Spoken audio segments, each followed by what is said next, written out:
हरी जावेद पटेल साहब बहुत hard working, बहुत मेहनत करने वाले राष्ट्रवादी कांग्रेस के लिए यहाँ पर उनकी पूरी टीम के साथ वो काम करते थे। लेकिन देर आए दुरुस्त आए, उनको भी एहसास हो चुका है कि राष्ट्रवादी कांग्रेस किसके साथ चली गई है। कहीं ना कहीं आज हम ये समझते हैं कि ये शुरुआत है कि राष्ट्रवादी कांग्रेस के बहुत सारे उनके नेता कार्यकर्ता जो है वो मजलिस के अंदर शामिल हो गए, क्योंकि हमने हमेशा से ये बात कहते हुए आए हैं कि पार्टियां अलग अलग हो सकती है, लेकिन राष्ट्रवादी कांग्रेस की भी बुनियाद जो है वो आरएसएस से ताल्लुक रखती ही है। और कहीं ना कहीं ये एहसास जब दिल में आ रहा है और जब खुली आंखों से वो देख रहे हैं, पहले जब हम कहते थे तो हमारे को अलग अलग नाम से पुकारा जाता था, उसमें यही राष्ट्रवादी कांग्रेस के जो नेता आज भारतीय जनता पार्टी की गोद में जाकर बैठ गए हैं वो हमको बी टीम कहते थे। अब ये साबित हो चुका है ए बी टीम वही है, बी भी वही है, सी भी वही है उसमें करके। तो यकीनन जो कार्यकर्ता, जो नेता इतनी मेहनत से पार्टी को आगे बढ़ाता है और उसके पीठ में खंजर घोंपने का जो काम किया जाता है, तो ये नौजवान लड़के देख रहे हैं, महसूस कर रहे हैं, और आज हम समझते हैं कि इसकी शुरुआत हुई है। आप धीरे धीरे देखेंगे कि पूरे महाराष्ट्र के अंदर अब जितने भी राष्ट्रवादी कांग्रेस के और दूसरी पार्टियों के जो नेता है वो हमारे साथ जुड़ते जाएंगे, और हमें खुशी है कि ये नौजवान आज हमारे साथ शामिल हुए हैं। सर, रियासत में जिस तरह की राजनीति चल रही है उस पर आपका क्या कहना है? रियासत में राजनीति नहीं चल रही है, रियासत में गंदगी चल रही है। जितनी गंदगी आप राजनीति के अंदर तस्वर कर सकते हैं वो पूरी राजनीति के अंदर आज आपको महाराष्ट्र के अंदर देखने को मिल रही है। राजनीति के अंदर भी कुछ आदर्श, कुछ उसूल हुआ करते थे, कुछ एथिक्स होते थे, कुछ मॉरल्स होते थे, कुछ वैल्यूज होते थे, ये आज पूरी तरीके से खत्म होते हुए हमको नजर आ रहे हैं। रात में कोई सोता है एक पार्टी के अंदर, सुबह उठता है तो हमको पता चलता है वो दूसरी पार्टी के अंदर चला गया है। तो ये खेल हमको देखने को मिल रहा है, और दुर्भाग्यवश ये है कि जिस भारतीय जनता पार्टी के भक्तों को ऐसा लगता था कि नरेंद्र मोदी जो है वो बहुत दूध के धुले हुए है और भ्रष्टाचार के खिलाफ अगर सबसे कोई बुलंद आवाज है तो वो नरेंद्र मोदी साहब है करके, जो एक हफ्ता पहले जिस एनसीपी के भ्रष्टाचार के बारे में अपने ही अंदाज के अंदर वो जब भाषण देते हैं, पूरे देश को, पूरी दुनिया को ये सुनाते हैं कि एनसीपी कितनी भ्रष्ट पार्टी है और कैसा उनका भ्रष्टाचार है, कितने का भ्रष्टाचार है, किस किस के अंदर भ्रष्टाचार है, ये पूरा भाषण में वो कहते हैं। और एक हफ्ते के बाद वही भ्रष्टाचारी पार्टी को है तो अपने पास शामिल कर लेते हैं। तो हम नरेंद्र मोदी साहब से पूछना चाहेंगे, और हम पहले से ही कहते आ रहे हैं कि देश के अंदर अगर सबसे ज्यादा घटिया और भ्रष्ट पार्टी कोई अगर होगी तो वो भारतीय जनता पार्टी है। आज आप देखेंगे कि पूरी राष्ट्रवादी कांग्रेस पूरे के पूरे जाके है तो उनके साथ मिल बैठे हैं।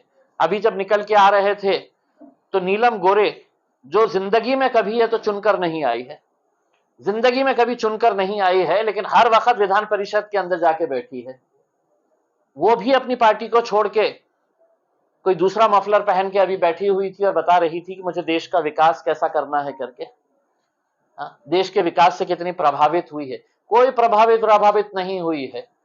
भारतीय जनता पार्टी इनके कनपट्टी के ऊपर बंदूक रख रही है, उनके सामने फाइल रख रही है कि देख बेटा तेरी ये फाइल है मेरे पास, उसमें आजा मेरे पास, नहीं तो तू गया अंदर।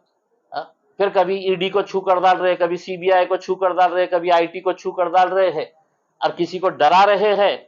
इससे पहले का जो नाटक चला था वो पैसों के ताकत के ऊपर चला था, कैसा कैसा पैसे का खेल हुआ था, ये सबने देखा है इसमें।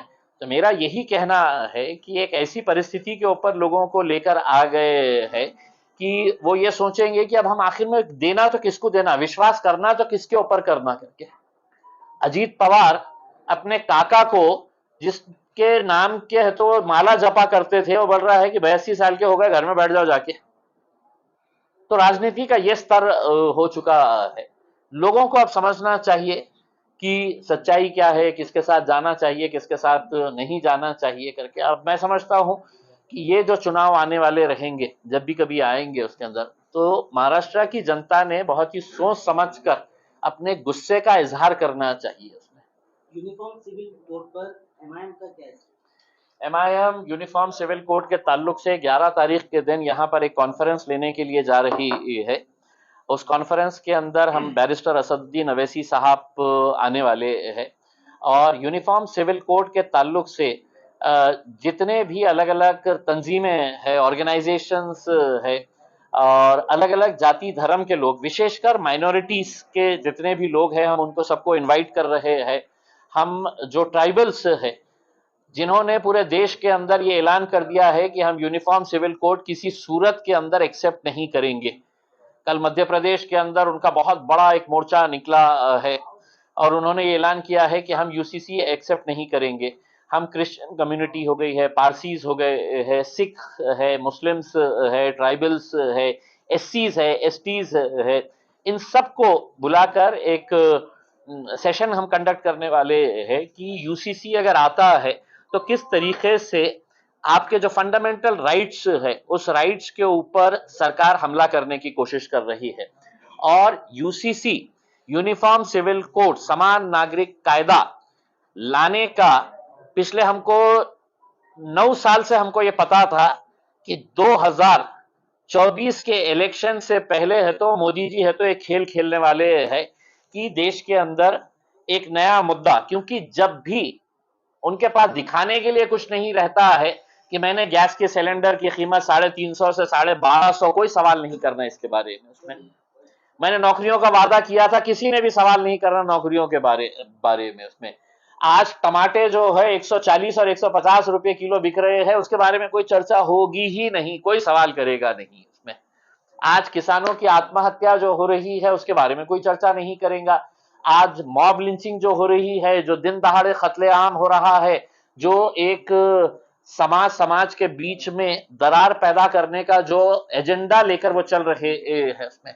आज उत्तराखंड के किसी एक स्वामी ने ये ऐलान किया है कि हम उत्तराखंड के अंदर किसी भी बुद्धिस्ट को नहीं रहने देंगे, किसी भी मुसलमान को नहीं रहने देंगे, किसी भी क्रिश्चियन को हम नहीं रहने देंगे। साधु के भेष के अंदर है, वो अपने आप को धार्मिक गुरु कह रहा है और हम रहने नहीं देंगे करके। तो इन सबको हम ये पैगाम देना चाह रहे हैं, ये मुल्क तुम्हारे बाप की जागीर नहीं है। हा? हम रहेंगे, उत्तराखंड में भी रहेंगे, हम हिमाचल के अंदर भी रहेंगे, हम पूरे मुल्क के अंदर रहेंगे उसमें। तो ये इलेक्शन से पहले ये इनको चाबी भरकर भेजा गया है कि तुम जाओ अपने अपने राज्यों के अंदर और हमारा जो एजेंडा हम ले रहे हैं उसको एजेंडा के ऊपर काम करो करके। तो ये पूरे एजेंडा के तहत काम किया जा रहा है। सर, जो लोग आज़मीन हज है वो काफी परेशानी में जूझ रहे हैं अभी।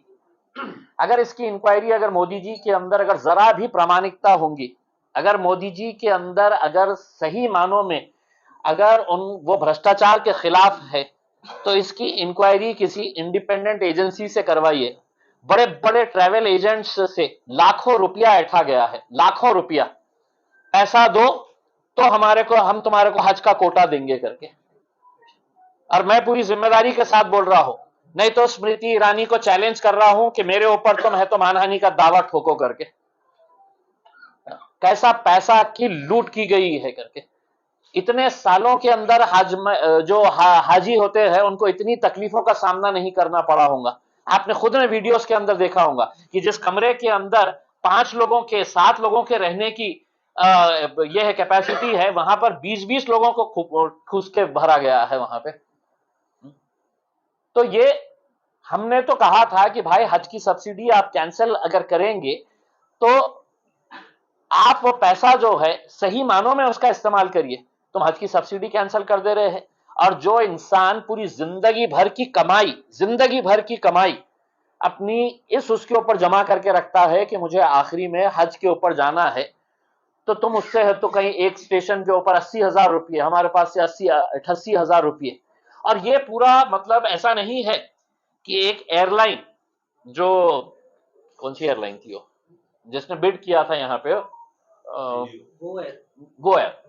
गो एयर ने हमारे लिए यहाँ पे औरंगाबाद से बोला कि मैं हाजियों को लेकर जाऊंगा करके। टेंडर भर दिया, टेंडर मिल गया, तू उड़ाने वाला है, और अचानक बोल रहा मेरे जेब में पैसे नहीं है पेट्रोल डालने के लिए। बोला मैं नहीं उड़ा सकता, मेरे पास पैसे नहीं है, खत्म हो गए मेरे पास पैसे करके। तो ये भी एक स्ट्रैटेजी के तहत ये किया गया है कि तू बिड कर, तू औरंगाबाद का ठेका ले, तू नागपुर का ठेका ले ले, और एन वक्त के ऊपर तू हाथ ऊपर कर दे कि मेरे पास पैसे नहीं है पेट्रोल भरने के लिए करके। फिर हम क्या करेंगे, दूसरे एयरलाइन को लेके आएंगे, और वो एयरलाइन बोलेंगे नहीं मेरे पास तो अभी हवाई जहाज ही नहीं है, अगर मेरे को उड़ाना है तो मेरे को इतने पैसे ज्यादा देना पड़ेगा करके।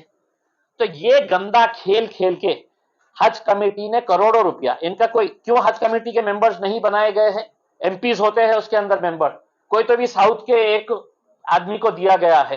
बंबई के दो ऐसे लोग जिनका हज कमेटी से सरकार से कोई लेना देना नहीं है, प्राइवेट आदमियां, उनको भेजा गया कि तुम लोग जाओ और जाके होटल की सौदेबाजी करके आओ करके। दो प्राइवेट लोगों को जिनका हज कमेटी से कोई ताल्लुक नहीं, जिनका सरकार से कोई ताल्लुक नहीं, इस बार ना तो माइनॉरिटी डिपार्टमेंट के मिनिस्टर्स वहां पे गए ये देखने के लिए, हर सरकार के मिनिस्ट्री का डेलीगेशन जाता है हज से पहले इन्हें के लिए कि हमारे हाजी इस होटल के अंदर रुकेंगे, कितना डिस्टेंस है मक्का मदीना से, वहां से लोगों को कितनी सहूलत होगी। तो ये पूरा, लेकिन दो आदमियों, और मैं पूरी तारीख के साथ बोल रहा हूं, तुम लोग नहीं तो